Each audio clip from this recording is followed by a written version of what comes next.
Today, we are going to tell you about stats that you never knew existed and why best ball drafts are awesome and you should be doing more of them. So I hope you are ready for best ball talk and RACR and WOPR. Did I pronounce those right, Chris? I think so. Really? Oh, wow. I was making a joke. But RACR and WOPR, those are stats. We're going to be talking about them today. Pronunciations and explanations are upcoming. That's Chris Towers. I'm Adam Azer. Heath Cummings is here as well. What's up, guys? How was your weekend? Can I ask that on Tuesday? I enjoyed watching the Hawks game on Sunday. That was you're such a jerk. I guess I should have asked that. Chris, I hope you had a great weekend as well. I went to a party. Whoa. How about that? Yeah. That is the first time I've been around that many people in decades, it feels like. I went to a party on Saturday, a retirement party. Okay. So there we go. That was probably a rager. Party animals. All right, guys. So, yeah, best ball is a lot of fun, and we'll tell you about it. And Heath is going to give you some of the values that he likes in best ball drafts based on current best ball ADP, which is different than regular average draft position. And in terms of the stats, we have so many, we could spend a long time on it, but we'll have to give some quick explanations and some players who excel in those stats and what it means for your fantasy team. So some general questions here to get us started. Chris, what is a stat? It is a statistic. It is a quantifiable measure of something that happened. Okay, good. I like that. Now, what is an advanced stat? A quantifiable measure of something that happened that wasn't included in newspaper box scores when sports were first started. Perfect. I mean, to a certain extent, that is pretty much the case. Anything that we know is a normal stat, and anything that generally does not get included in a broadcast is an advanced stat, even if it's not actually that advanced. I think a fun game would be stat or advanced stat. Ooh. TD percentage. Yeah. I mean, I think it could be considered an advanced stat. It's literally just touchdowns divided by pass attempts. But wait, what is a TD? Actually, a more useful definition is probably advanced stats are stats that show more nuance and help broaden your understanding of the game in a way that the surface level stats don't. So, just one touchdowns. Okay. Started fantasy points. Big stat, big advanced stat. I think that would be an advanced stat that has probably little predictive value, would be my guess. I think you had one too many words. The word little, remove that. An advanced stat that has predictive value. I nailed it. Some advanced stats become so common that they don't really feel that advanced anymore, like BABIP in baseball, or it should be. Or like your average depth of target. We're kind of reaching a point where that's less of an advanced stat these days. Yeah, but that's just some of the ones we'll talk about. Jacob Gibbs, you've heard him. He talked about targets per route run a week ago, so that'll come up today as well. Heath, more general questions. How would you describe a football to someone who has never seen one? I think it's important to also recognize that an advanced stat is different, whether you are on this podcast or someone who listens to this podcast, or I go back home and hang out with all of my friends from high school who have played in the same league for 20 years now. And there are certain stats that we just think like yards per pass attempt or touchdown rate or those things are all still advanced stats to a lot of those guys because they don't consume things the same way that we do. So advanced stat could be anything. And finally, what is best ball, Heath? Tell me about it. Well, usually there's 2 or 4 golfers on a team, and everybody generally speaking, there's lots of different versions now. My favorite thing to do right now is dynasty best ball leagues, but those usually have matchups. So there's lots of different ways to define it. The most important is that you draft a team and you do not have to determine who you start. You draft 2-3 quarterbacks, 2-3 tight ends, a bunch of running backs, sometimes kickers, sometimes defenses. And your top, whatever the lineups are each week starts. So we're going to be talking mostly about best ball 10s or best balls, whatever, best ball leagues. And those are total points leagues. There's no weekly matchups. There's no playoffs per se. Now in the bigger contests, there will be, but like what you're talking about is each week, my top quarterback, my top 2 running backs, my top 3 receivers, a tight end, a defense, and a flex. Out of all the players on my roster, those are the scores that will count. Now, in most best ball leagues, I think a majority at least, there's not any in-season waivers either. So you'll draft a roster of 20 players, and that is your team for the entire season. Mm-hmm. Yeah. And it's great if you have a lot of fantasy leagues and you kind of get overwhelmed by the weekly transactions, the trades, the ad drops, the lineup decisions. If you just want more leagues, best ball is a good way to do it. And we'll tell you some strategies, the best way to fill out a roster, and again, the values that Heath likes. So those are some general questions. Thank you for answering them. Good stuff. And listen, soccer. We got a lot of it on Paramount Plus. After a season full of drama and excitement, a Europa League champion will be crowned on Wednesday, May 26th. European juggernauts Manchester United are looking to make room in their crowded trophy cabinet for yet another edition. Meanwhile, Spain's Villarreal are competing in their first ever European final as they look to write their name in the history books and secure a spot in next season's Champions League. You can watch the match via Paramount Plus in the CBS Sports app. And that's huge right there. This is appointment viewing here. And for those of you wondering about the Champions League final on Saturday, yep, you can watch that the exact same way via Paramount Plus in the CBS Sports app. So there's a lot of great stuff on Paramount Plus, but the soccer coverage is absolutely top-notch. So the CBS app, we got Paramount Plus in there. Get on it. Watch the game on Wednesday, or the match on Wednesday. Watch the final this weekend on Paramount Plus. A couple other things I want to tell you about. We have a mailbag show that's going to record on Wednesday, air on Thursday, publish on Thursday. And we're going to be live tonight, baby, on YouTube, youtube.com/fantasy football today. 7 p.m. Eastern, answering all of your questions. You two, both of you tonight with me? Is that the case? I will be there. I probably will not be there right at 7 p.m. I'm going to go for the fashionably late. Okay. But I'll be there. I'll be there at 6:55, Adam. I'm the guy who shows up to a party early. And if you're going to be fashionably late, you better be fashionable. So anyway, join us, the three of us, tonight, 7 p.m. Eastern, Tuesday night, youtube.com/fantasy football today. We will be answering your questions. We had a ton of questions last week, so I'm sure we'll get more this week. Subscribe to the channel, turn notifications on so you know exactly when we're live, and we'll see you youtube.com/fantasy football tonight at 7 p.m. Eastern. All right, I know you guys covered a little bit. Well, you weren't there, but I know this was touched on a little bit yesterday, but we'll get more into it today. Julio Jones says he's out of there. So he wants to be traded. That was a weird thing that happened on that show. But anyway, here are a few questions.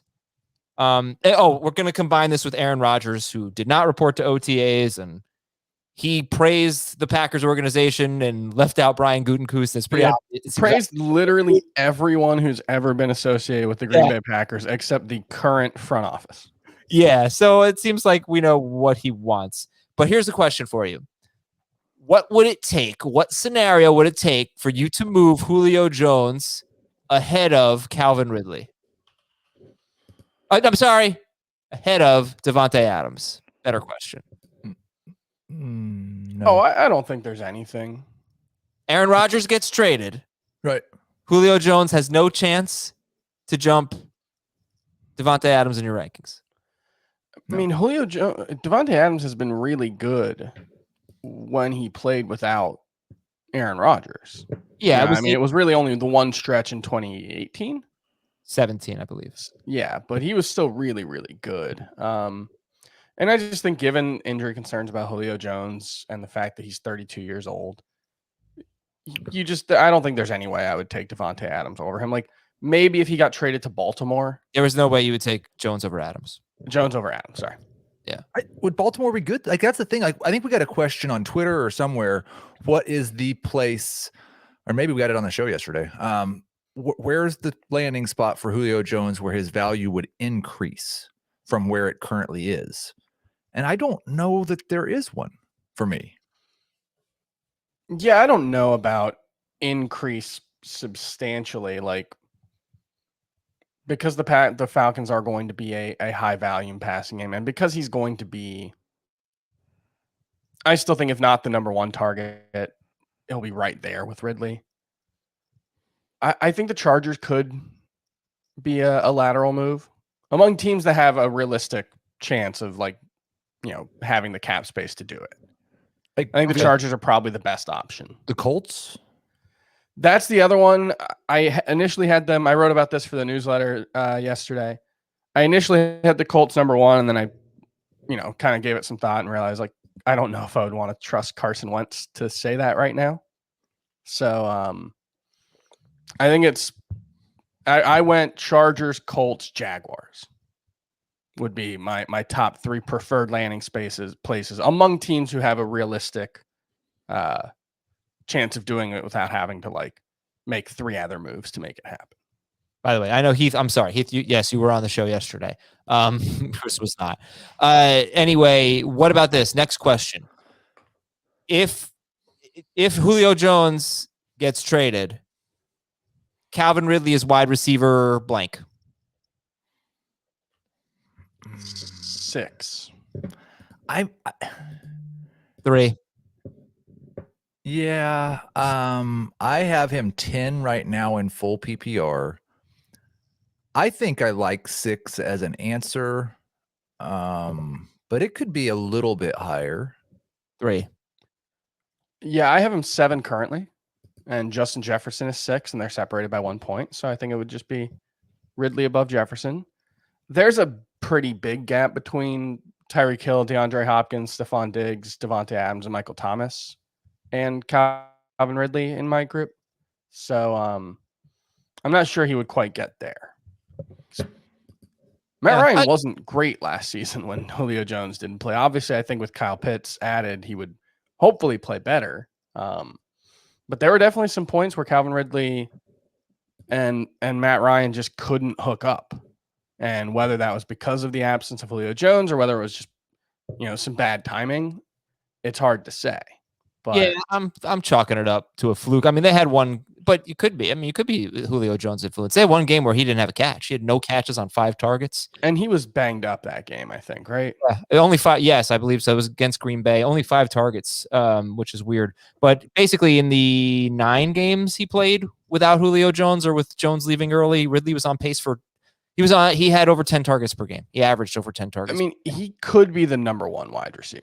That's the thing. I think there's that possibility, which is why Calvin Ridley had 2,000 air yards last season. That was 300, almost 300 more than any other wide receiver in the NFL. Like, he just had this outrageously valuable role in the Falcons offense. And I can't put him above. I think that Hopkins, Hill, Diggs, Thomas, Adams group, I think that's kind of cemented for me. But I think he would be the next man up. Totally get that. All right, let's get into our advanced stats here. The other report was that I wanted to bring up today. Sports Illustrated saying Russell Wilson is committed to the Seahawks for 2021. So hopefully we can stop with the trade rumors, at least for this year. One more that happened, and I don't know if we even discussed it, but Antonio Brown was actually not yet on the Buccaneers because he had failed his physical at some point. He had knee surgery. Passed his physical today and is at the facility. Okay, good stuff. I want Tom Brady and no other Buccaneers this year. Maybe Brown, actually, if I can get him in like the 9th or 10th round. Oh yeah, he's cheap. Best. I got to figure he'd be pretty good in best ball. I was actually considering him for my favorite late round values, but when I put the list together, he still wasn't actually signed. Okay, so let's talk about advanced stats first. We'll do best ball later, and I don't think we'll get to any emails today, but remember, we have a mailbag tomorrow with your emails and your Apple Podcast questions. If you submit your Apple Podcast questions today, And I said it's tomorrow. It's actually going to publish on Thursday. But if you submit them today, I don't know that they will be in Apple on time for them to be read on the show. But don't worry. We're committed to reading your Apple Podcast questions if you leave us a 5-star review. So if it doesn't happen this week, it'll happen next week. Okay. So look, Chris, let's just do a quick explainer. There's no way we can talk about all of these. We have a lot of stats here. And, so with that said, here are the advanced stats that you wanted to bring up for passing in the passing game. Intended air yards. Yeah, and to highlight, like, intended air yards is one of those things you can find on Pro Football Reference if you go to the players' advanced stats or the advanced stats leaderboards. And intended air yards is just how far down the field the receiver was targeted. So that applies for both quarterbacks and wide receivers. And Tom Brady led the NFL in intended air yards last season, just actually almost 200 yards ahead of Matt Ryan. So he was taking a lot of shots last season. And basically, deeper targets tend to have more value. It's not necessarily true of everybody, but it's generally true. You want someone who's airing it out. Okay. We'll go through the passing stats for now, and then we'll come back and talk about some of the players that we wanted to highlight. On target rate, just how accurate or how, go ahead. Yeah, it's basically accuracy rate, how often the pass was considered catchable. Yeah, and is this a better stat than just completion percentage? It's a better indicator of accuracy than completion percentage. Completion percentage is a kind of combination of what the wide receiver and what the quarterback are doing, whereas accuracy rate, in theory, is on the quarterback. I would assume there is generally an inverse relationship between air yards and accuracy rate. Yes. So Lamar Jackson is a quarterback who a lot of people will talk about the accuracy rate or the completion percentage and say, well, he's not an accurate thrower. And I don't think Lamar Jackson's the most accurate thrower in the NFL, but there are also various metrics that weight accuracy based on depth of target. And the further down the field a target is, the less likely it is to be caught, but the more valuable the target is. So that's the trade-off that you're making. There are also, like, passes in the middle of the field generally have a higher accuracy and completion rate than passes down the sidelines as well, which, is intuitive. Yeah, and also Chris mentioned you can go to Pro Football Reference and see the intended air yards, just to go back to that first stat, and just who throws the ball downfield. But you can also sort intended air yards by pass attempts. So, so that's very helpful because then you can factor in, well, they just didn't throw that much. That's why his intended air yards were so low. But if you do it per pass attempt, you get a pretty good idea there. Pressure rate. How often a quarterback's pressured per dropback. Expected completion percentage. So that's the one that I was saying, is weighted by where on the field the throw is. That's actually an NFL Next Gen stat. I think there are other versions of it, but that's the easiest one to find because it comes through the NFL's tracking system. And it's basically comparing all throws to that area of the field historically, how often they are completed, and then, whether a player is doing better or worse than that. Okay. All right. So that'll be interesting. And expected completion percentage is something that Heath's home league of 20 years is probably never going to be talking about. I don't think they're going to graduate to that one. I have a question. I'm going to go back to the. Am I supposed to keep going through the stats? Because I have one more. We just have one more. Time in pocket. Is that pretty self-explanatory? Yeah. Either how long it takes for a quarterback to be sacked, to scramble, or to release the ball. Okay. Cool. Go ahead, Heath. So if two quarterbacks had the exact same on target percentage, and one of them averaged 7.8 intended air yards per attempt, and the other one was at 7.4. And one of them left from Chicago at noon. Like they were both the same on target percentage, but one of them was about, let's say, I guess 5% better in terms of intended air yards per attempt, throwing it down the field more. So you would say that quarterback was more accurate last year. Yeah, it seems like. Yeah, I don't know why you're didn't we make a pact to not bring up Daniel Jones? Now you're bringing up Daniel Jones and Gardner Daniel Minshew. Jones is not on this. No. Okay. No, the quarterback who had the exact same on target percentage as Gardner Minshew, I don't believe was Daniel Jones. Daniel Jones, I don't know. He was well behind Gardner Minshew in terms of on target percentage. Oddly enough, this is someone we've talked. This is not about Gardner Minshew. But he did lose his job last year, and the number 6 quarterback in fantasy, Justin Herbert, had the same on-target percentage and a lower intended air yards than Gardner Minshew. That seems like a negative sign for sustaining the level of production he had last year. Yeah, I mean, there are several reasons I think to consider Justin Herbert a regression candidate. One of them is that he had 5 rushing touchdowns, which probably won't be sustainable. But yeah, that could be a reason to, think that Justin Herbert's going to see some regression. But there's a lot that can go into that because, on target rate can also be influenced by how open a receiver gets or how pressured a quarterback is. It's not just it is a quarterback stat, but obviously everything in football is not just a quarterback stat. So it does look like the lowest on target rate for a quarterback who threw at least 100 passes last year was Jalen Hurts, and he was quite a ways behind everybody else, including Jake Luton.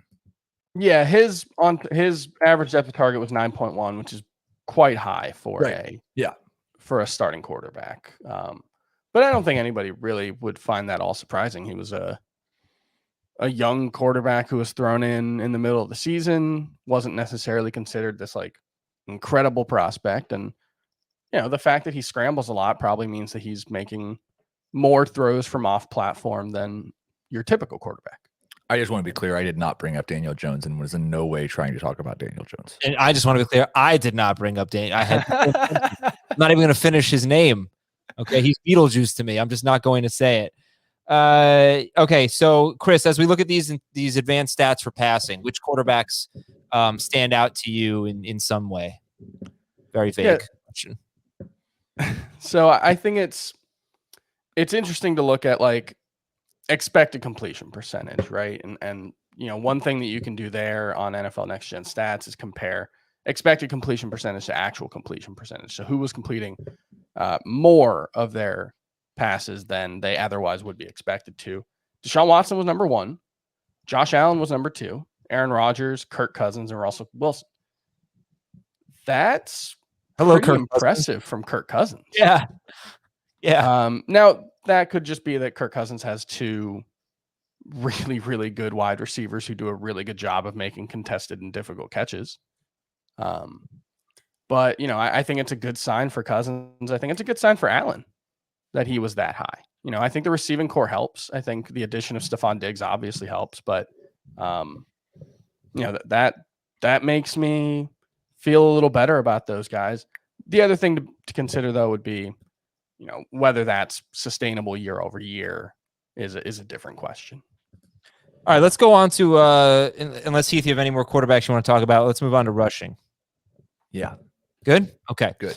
Rushing, yards before contact, yards after contact, broken or missed tackles. These types of stats are also available on Pro Football Reference. It's a stat where David Montgomery does pretty well here. I think Devin Singletary yards, was it his broken tackles? I'll have to look, but he finished higher than I would have thought. Antonio Gibson was great after contact. So yeah, let's start with those yards before contact, yards after contact, and forcing missed tackles and broken tackles. Who stands out in a positive or negative way, Chris? So in terms of broken or missed tackles forced per rush attempt, Mike Davis was number 1, Antonio Gibson, David Montgomery, Zach Moss, and Austin Eckler. Which is kind of interesting. It's an interesting list, but I will say, go ahead. Oh, go ahead. No, I was just going to say, we talked about this a little bit yesterday with Mike Davis, how he was number 27 or 28 in early ADP at running back. And there's been a lot of, man, he really fell apart at the end of the year. And I think that's true, but we've all seen his thighs now, so that clearly won't happen again. I just more and more start to think we're really overthinking this Mike Davis thing. You think he's good and he'll keep the job. And I think he's good enough if with this competition, I probably need to have him as a top 20 running back. Yeah, I mean, there's always the chance that he just doesn't get the role unexpectedly. But assuming he does, I think he probably should be a top 20 running back. I got him 21, but I could absolutely move him up. And I think that might be a little pessimistic if he is the starter. But I don't know how much advanced stats for running backs matter, because separating running back skill from offensive line play is really difficult.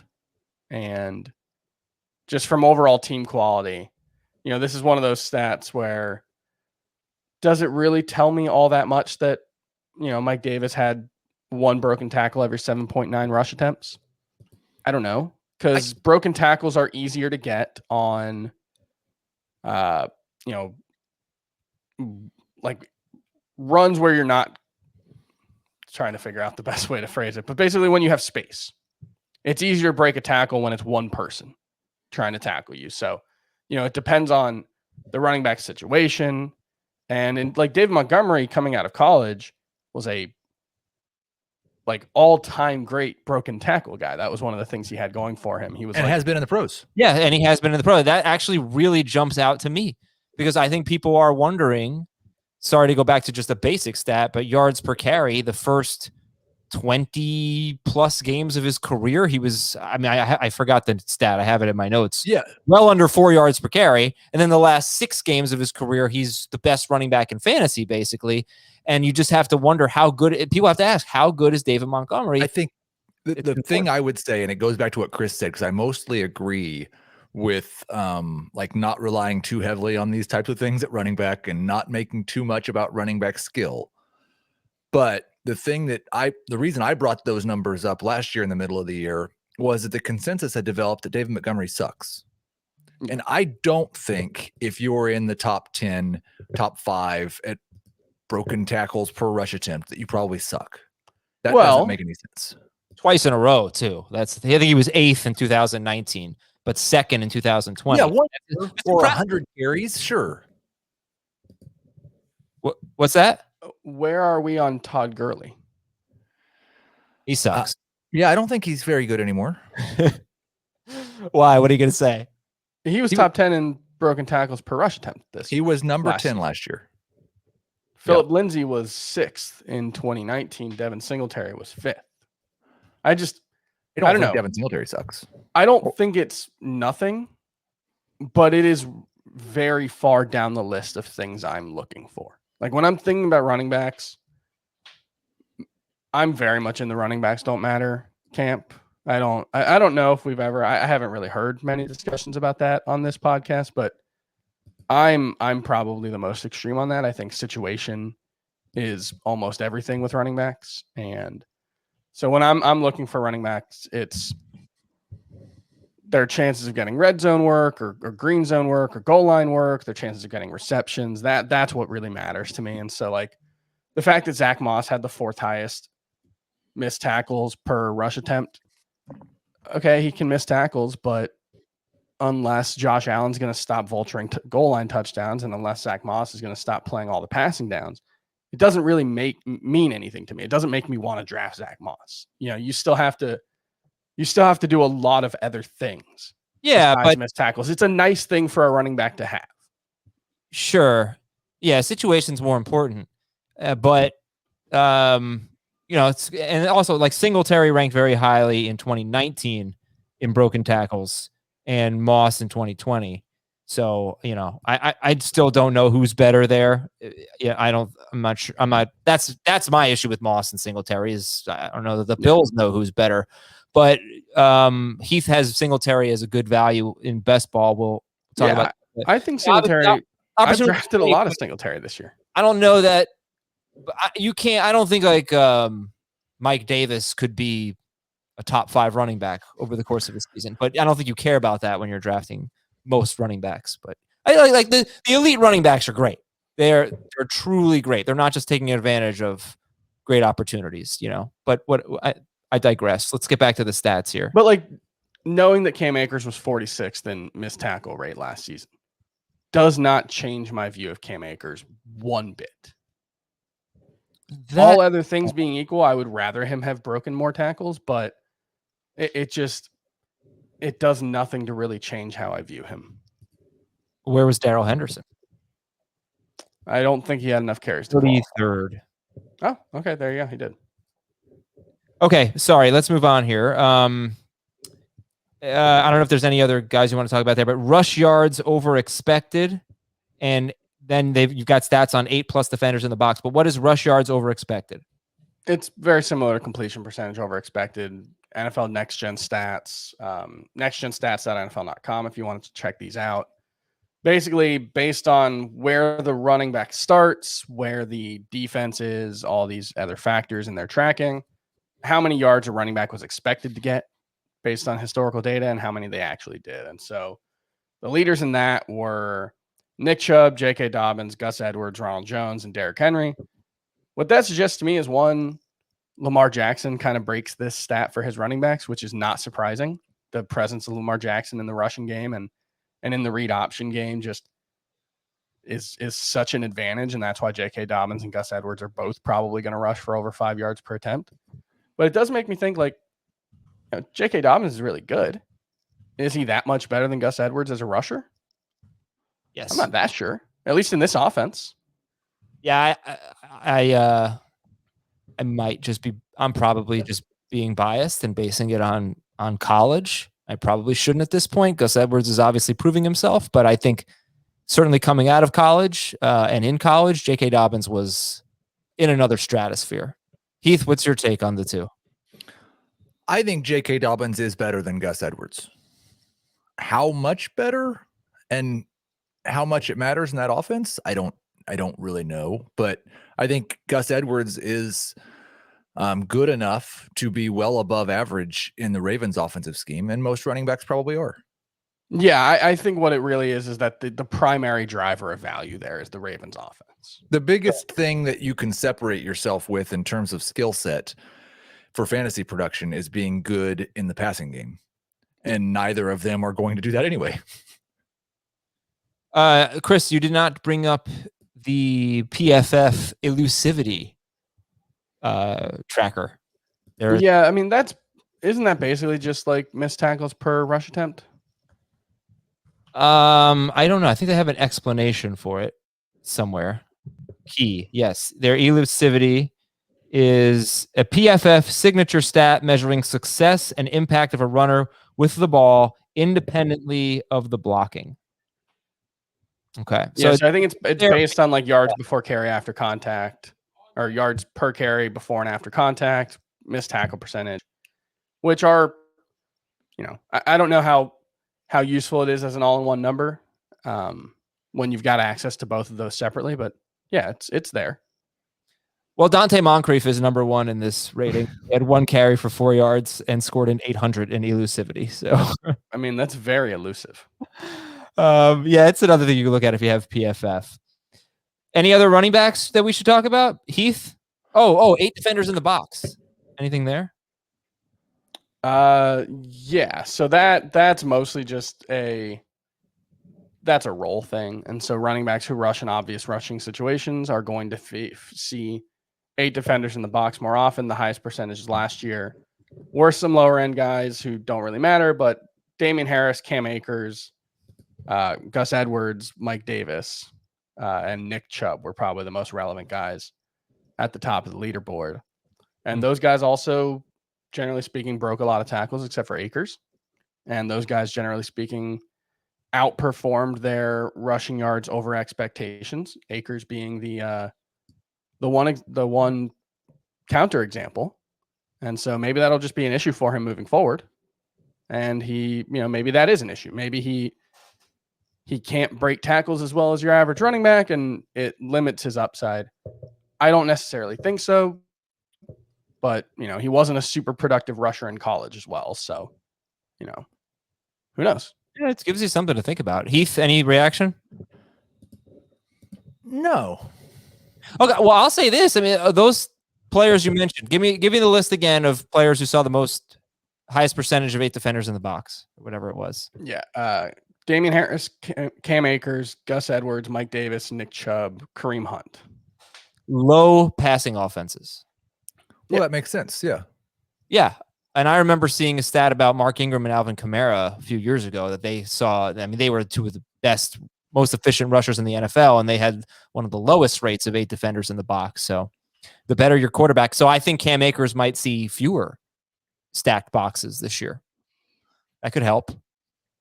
Yeah, maybe. Yeah, I mean, that was the Rams offense last year, whether by necessity or by design, was all about short stuff. And, not just, I mean, they threw the ball, a decent amount. It was just, even the throws were mostly short throws. Even the throws were mostly designed to get the ball in the hands of their playmakers, preferably in space so they can make plays with it. All right, we're going to take a break. We got receiving stats and best ball when we come back on Fantasy Football Today. So let's take a look at the advanced stats in the world of receiving. So target share, percentage of the team's total targets that any particular player got. Yep. Who had the highest target share last year? Davante Adams was 34%. DeAndre Hopkins was 31%. They were the only two above 30%. Air yards and average depth of target are interesting. Okay, so this is really, how many downfield throw. Okay, so air yards, how far down the field the player was when he was targeted. Average depth of target is air yards divided by total targets. Yeah. So Heath, are air yards and a high ADOT, are those good? Do we want to see that? That's a loaded question, and I would say that I generally lean. And I think if this would be a great conversation to have Ben Gretsch on here, because this is where we, I think, have two different types of conversations. In a best ball format, I like that. In a full PPR league, I don't generally think those guys are not only as reliable, but or consistent, but I don't think those are necessarily the guys you want to target, because that's generally speaking. Now, we say that's the boom bust profile. Tyler Lockett had one of his most boom bust seasons ever last year, and I think his average depth of target may have been as low as it's been in 5 years last year. So it's not it's a loaded question, and it's not one that I would necessarily cull my list of wide receivers by removing the guys with too high of an average depth of target. What I would say is I like a higher average depth of let me clarify. I don't want the guys at the top or the bottom. Okay. So I would look at it like this: average depth of target or air yard. Air yards are almost like a measure of potential. The more air yards you get, typically means 1, you're getting more targets, and 2, you're getting more valuable targets, because longer throws are more likely to result in touchdowns. They're more likely to result in chunk plays. They're more likely to produce big points. And so you want the high volume receivers with high depths, average depth of target is really that's the perfect synthesis of it. You don't want, Marquise Brown had a 13.1 average depth of target. That's really high. But because it was only 99 targets, because his catch rate was relatively low, you don't necessarily, that's not necessarily super valuable. Although we did see in the second half of the season that there was latent potential in Marquise Brown's profile that wasn't showing up in games until later in the season. So who else? So who do you like then? Who is a kind of a sleeper in terms of air yards, ADOT?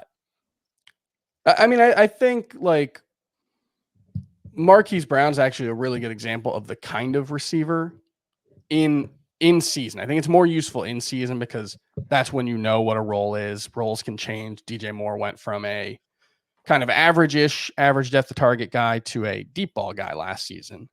And he's another guy who we saw it took a little while for him to be consistent enough for that to matter. But there was big potential in his role.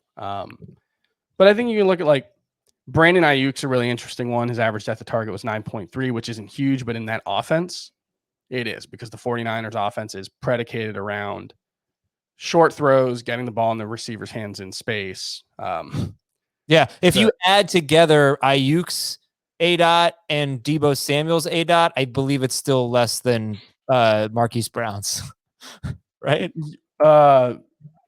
I think Deebo Samuel might have had a negative ADOT last season. I thought it was 2.5. 2 yards. Yes. Okay. Yeah. So, one of the most ridiculous things I've ever seen. He was a running back, basically. Yeah. All right. I thought Jerry Jeudy was part of this discussion. Am I wrong? Yes. Sorry. Jerry Jeudy is a good example of a player who was seeing a lot of downfield targets last season, but you want a guy who one can catch them, which was an issue for Jerry Jeudy last season. I don't think it will be an issue for him moving forward, but it was last season. And I think the bigger issue there is Drew Lock. Drew Lock has been a very aggressive passer. He's got a little Jameis Winston in him. He doesn't do the good Jameis Winston things enough, and he does the bad Jameis Winston things too much to get the most out of it. But yeah, that is Jerry Jeudy is absolutely a player who has a lot of latent potential.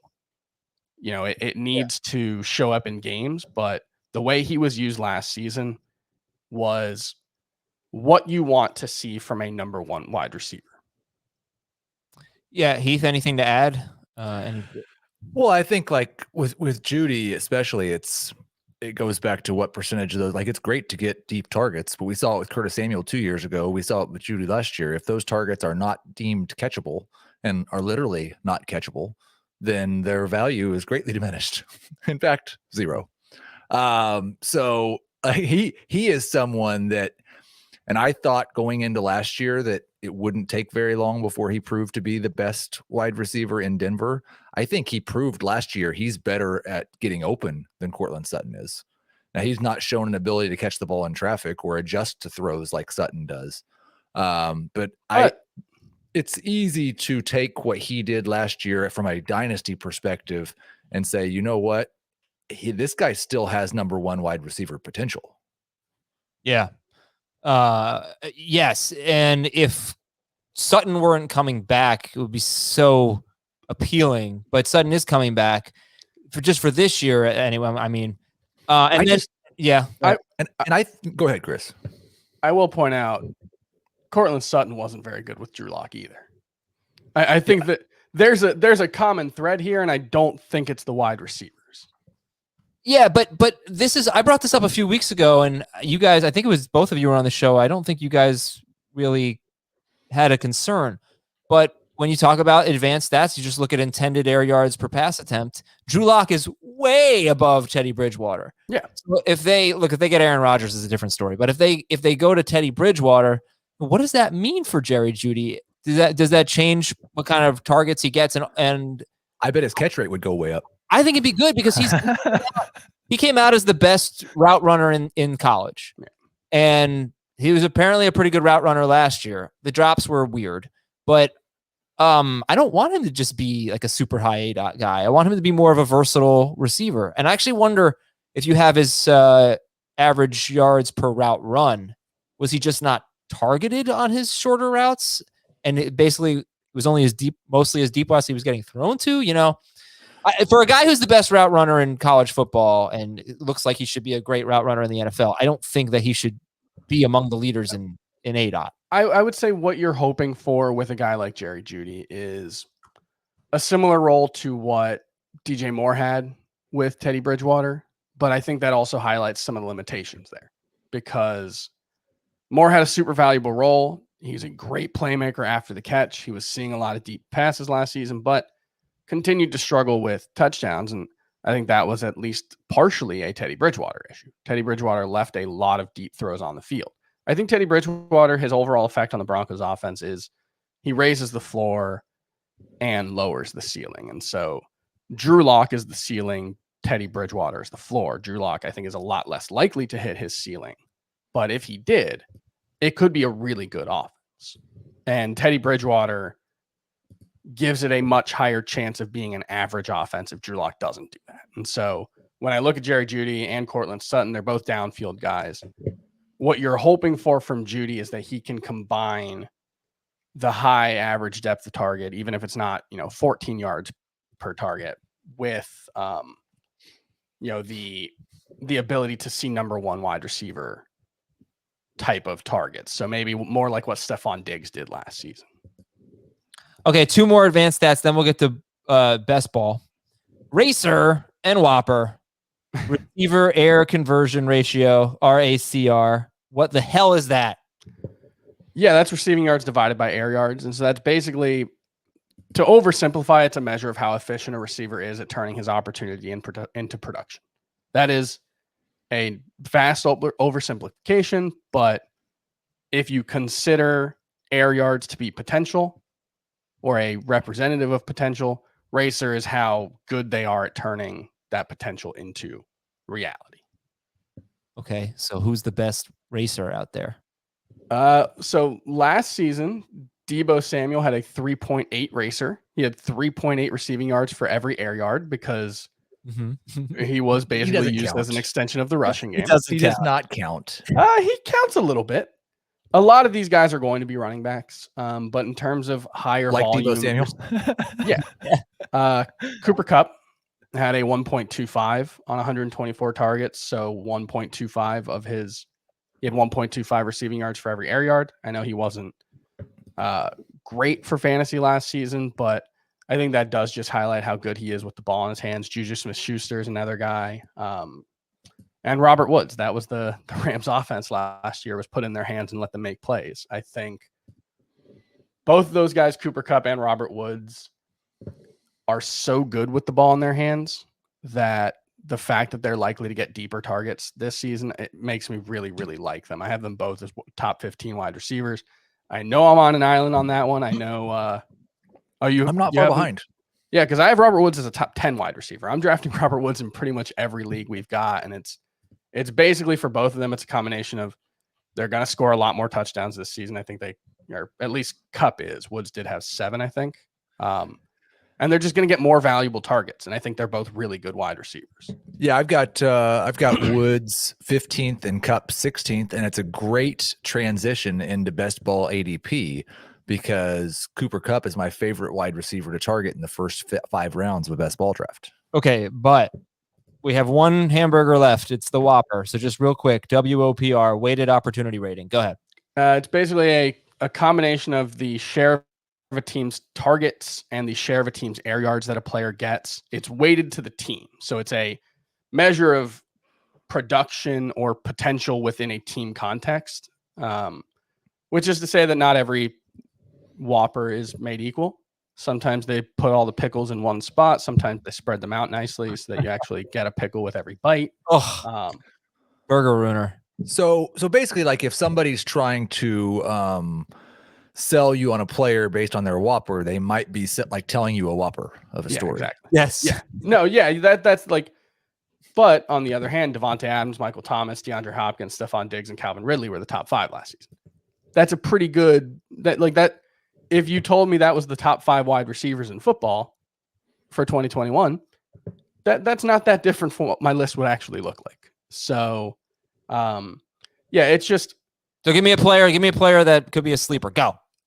Based on WOPR. A sleeper. Man, Marquise Brown. Marquise Brown. Marquise Brown always looks really good by this. Have the Marquise Brown. Well, they have Rashad Bateman now, so that could be a problem for Marquise Brown. All right, fantasy football. We have the meats. Let's go over to best ball. Heath, we got 3 minutes left for best. No, sounds about right. We'll make time for you. Maybe we could work in some dynasty in this segment as well. Okay, so give me your roster construction if you have 20 roster spots in a best ball league. Assuming you have to start a defense but not a kicker, I want a minimum of 2 quarterbacks, 2 tight ends, and 2 defenses. Whether I draft 3 of any of those positions, or maybe even 4 in some really odd circumstances, will depend on the quality of the players that I have as my first and second options at that position. It's obviously more risky to go with 2 quarterbacks or 2 tight ends because you lose one for the season and you're automatically taking a 0 on somebody's bye week. I think it probably makes sense with the extra week added to maybe add a couple roster spots in best ball leagues. But the thing is, like, mostly you want to have a bunch of running backs and wide receivers. I don't mind, like, one of my favorite values in the late rounds is Taysom Hill. He's a guy who his current ADP suggests he's available in the last round of best ball drafts. He's a guy who I would break my rule and possibly draft a fourth quarterback, because if I think he's worth the last round pick if Jameis Winston had already been named a starter, because of Jameis Winston's track record of getting benched at certain points during seasons. Like, it's a possibility. And the combination of that and Taysom Hill's upside if he's the starter. Like, I hate watching Taysom Hill play quarterback for everybody else, but for him, he's got top 5 upside. And I mean, if you even beyond that, like there's at least an outside chance that there might be 1 week during the season, even if he's not starting, where he just happens to score 2 touchdowns and gets like 60 yards and might actually be better than one of your quarterbacks. I think Taysom Hill in best ball, with not even your last round pick, you should definitely reach a couple rounds for him at least to make sure you get him. I think he's a tremendous player for that format. Heath, does anything change from best ball to just a regular redraft in terms of how you value the elite tight ends or the elite quarterbacks? Does that kind of strategy change? I think that is certainly up for debate. I've heard compelling arguments on both sides of that. For me, it really, like, I'm probably more likely to take one of the elite tight ends or elite quarterbacks because I like the flexibility that gives me, especially at quarterback, where you don't have to worry about injury quite as much if you're not drafting Lamar Jackson or Josh Allen. It gives you the flexibility of being able to draft an extra running back or wide receiver because you don't anticipate needing a third quarterback. How does do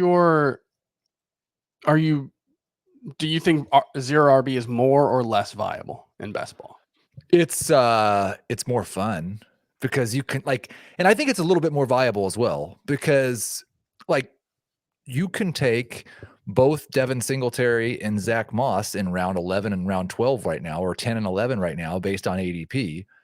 And you don't have to decide which one of those guys you're going to start. Heath, are these 10-team leagues or 12-team leagues? 12-team. Okay.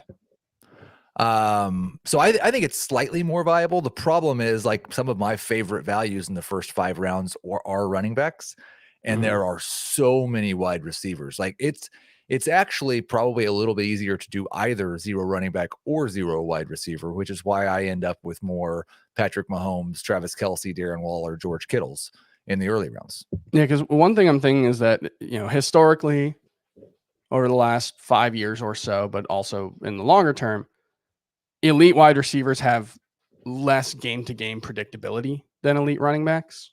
And so I'm just curious how that impacts what type of strategy is best, and whether, even if they score the same amount of points, is an elite wide receiver more valuable than an elite running back in this format, or vice versa. I would guess it's the elite running back, just because there are more games where they're likely to be in your score, right, than the elite wide receivers, but the elite wide receivers' biggest scores will likely be higher. Right. Well, and there are a lot more wide receivers in that wide receiver 3 range that are going to have big games, like, without an injury. They're just going to have, like, Deshaun Jackson and guys like that when he plays. There are probably 55 wide receiver 3s in the NFL right now in terms, like, for fantasy. Well, my thought was to not gamble too much on a 0 RB just based on my best ball league last year. I had Josh Jacobs and Miles Sanders, and I loved it. And you said the word gamble, and this, like, it's key. I talked about it at the beginning. There's so many different, even within just best ball 10s, there's a difference between whether you're playing a winner take all or a top 3 or a 50-50. Yeah. In a 50-50, I don't want to gamble much at all because all I have to do is finish in the top half of the league. If you're playing in a winner take all, then I do not care at all about what my floor is. Right, but if I don't finish first, it's over. But I think the 0 RB strategy in a regular redraft league is sort of based on, well, I'll just use the waiver wire at points and pick up the injury replacements. And you can't do that in best. No, you need to draft them. Yeah. Can you draft them, or is it just too hard to predict who those guys are going to be? it is a little bit hard to predict, but you got an extra 5 rounds compared to a CBS draft, and in some formats you have even more rounds, so you just draft more of them. Like if I'm going 0 RB, I might end up with 8 running backs drafted in the double-digit rounds or after round 7. Okay. Let's keep going here. So handcuff running backs like a Tony Pollard more valuable in this format, or no? Yeah. Yes, in terms of drafting, because you're not going to have the opportunity to add those guys off the waiver wire. Like there's a chance somebody drafts Tony Pollard and drops him by week 4. Right. Yeah. Okay. Your favorite early values. So you mentioned earlier, but who are the other ones that you really like early? Yeah, just going in order. Joe Mixon, currently RB12 at the end of round 2. And I think every single year that I've worked at CBS said Joe Mixon was not going to be worth a first round pick where he was being drafted. This might be the year he's worth a first round pick, and now he's going at the end of round 2. Yep. Yeah, Heath and I are in total agreement on that. I agree for redraft. He's like 15 in NFC ADP since May 1st, I think. Lamar Jackson is the number 4 quarterback at the end of the 4th round. He's my number 2 quarterback. Another one of those guys that I think is like, he obviously has the enormous upside on a week-to-week basis. We saw that at the end of the year when he was running for 100 yards and a touchdown every single week. But also, like, his down year last year, he averaged 25 fantasy points per game. Almost everyone else, that's like their career year, a fantastic year. So I love Lamar Jackson, especially behind Murray and Allen. No one will be surprised to hear me say Josh Jacobs in round 5, but also Chris Carson is going after Josh Jacobs later in round 5, and then Cooper Kupp. Yeah. Wow. Carson. He's basically per game top 15 3 years in a row. So that's what you need to know. And he's RB21 in ADP. And your favorite late round values? Usually he's one at a time, or just all 5 of them? What you did was good, and we'll come back to him. Jalen Waddle and Terrace Marshall are a pair of rookie wide receivers who I think will be better in best ball than they are in redraft. And I have them ranked higher in redraft than they're being drafted in best ball. So I think they are fantastic. Like, the problem with Waddle is we don't know how long it will take before he's the number 1 wide receiver, or one of Fuller or Parker gets hurt. It may not matter, but I love Waddle at wide receiver 48. I like Terrace Marshall even more at wide receiver 70 in round 16. I mentioned Devin Singletary at the beginning of round 12. T.Y. Hilton is currently wide receiver 56 at the end of round 12. He finished as wide receiver 42 in a disaster of a year last year. Now, if he does that again this year, you won't be happy drafting him in round 13, but I think that was closer to what his floor is this year than his ceiling, as long as they don't sign Julio. And then, of course, Taysom Hill. Do you know off the top of your head if Michael Pittman is going ahead of T.Y. Hilton in these drafts? Like 40 picks ahead of. Oh, wow. I think he's at pick 100. They keep going in our redraft drafts, our mocks. I feel like they're going pretty similarly. It's way, way, way more fun to draft Michael Pittman than T.Y. Hilton. And it might end up being the right decision. Like, it feels, well, unless you went to FIU. Yeah, exactly. It's more fun to draft T.Y. Hilton. Yeah. But even in redraft, in NFC, T.Y. Hilton's going 40 picks later than Michael Pittman. What? Wow. Overall, yeah. No, I mean, I'm leaning Pittman. There's basically 2 or 3 games last year to go off of. But Pittman was good, but I lean Pittman over Hilton. I mean, but not at 40 picks earlier. To me, they're like back to back. The argument for Pittman is he stepped on the field as a rookie and basically played every snap. The argument against him is he stepped on the field as a rookie and played every snap and wasn't really all that productive. Paris Campbell, best Colts wide receiver? Unlikely. And it's also possible that none of them are good. Heath, it is possible. Any final thoughts on best ball? I hear people like poo-pooing it because it's not, you don't have to set your lineup. It's not real fantasy football. It's just a different type of fantasy football. And I think if you play in a league like that, you will find that it's also fun. It doesn't have to take away any of your teams. I've basically made the rule, like, I've got 17 teams. I can't add any more real teams and still be a dad and stay married. So this is the way that I'm able to add more teams, do more drafts, have more fun. It's not something to replace regular fantasy. It's a supplement. Did you see the video on Twitter that was going around yesterday of the guy like chopping a tree with a dull axe and like oh, we out here grinding, putting in the work. I'm built different. That's the same thing with like people who hate best ball. Is like if you're not grinding 37 waiver wire leagues, you're not really a fantasy football player. And it's like, no, it's okay to like do things that aren't hard work sometimes. I find that even if I join a league, I'm not really excited about the format. I end up liking it because it's fantasy football, except for the one league that I've referenced a number of times through the years. That was a league that gave 1 point for every 10 return yards, and Josh Cribbs was, I believe, a first-round pick, and I didn't read the rules going into the draft. So that wasn't the league's fault. It was a stupid league. Like, that's a ridiculous league. What about a kicker premium league? No, this is BS. You're the guy always telling me that kickers are part of football, so they should be incorporated. Now somebody wants to put the other side of the guys they're kicking to, who could actually score a touchdown. 1 point for every 10 yards? Maybe their scoring was off a little, but I'm a big fan of return yardage being counted. Let me tell you something. If you're the commissioner of that league, you owe it to the league to send a note before the draft starts saying, hey, this is the scoring, especially when you invite a new member. Like, I joined an existing league. I'm not going to look at the rules. I'm just going to what? I'm just going to assume that there's this was 10 years ago. This is before I was even hosting. This is like 12 years ago, before I was even hosting the Fantasy Football Podcast. So now I would look at the rules. But I've got to go search my tweets from 6 months ago. It's been so long since I've added something to your terrible take list on Twitter. I'm not going to go read the rules in reference to joining a new league. You owe it to the league to tell them that kick returners get 1 point for every 10 yards. And Josh Cribbs. That's not the part that we're going to put in the tweet, Adam. I mean, look, I'm not going to clown Adam for this one because I have definitely done that multiple times. You don't try to justify it like you were right. Oh, yeah. No, I'm just lazy. We were both wrong. I was wrong and the commissioner was wrong. You've got to let people know that it's a very wacky fantasy football league. And that will do it for today's show. Thank you very much. I'm going to get a WOPR in my racer. See you soon.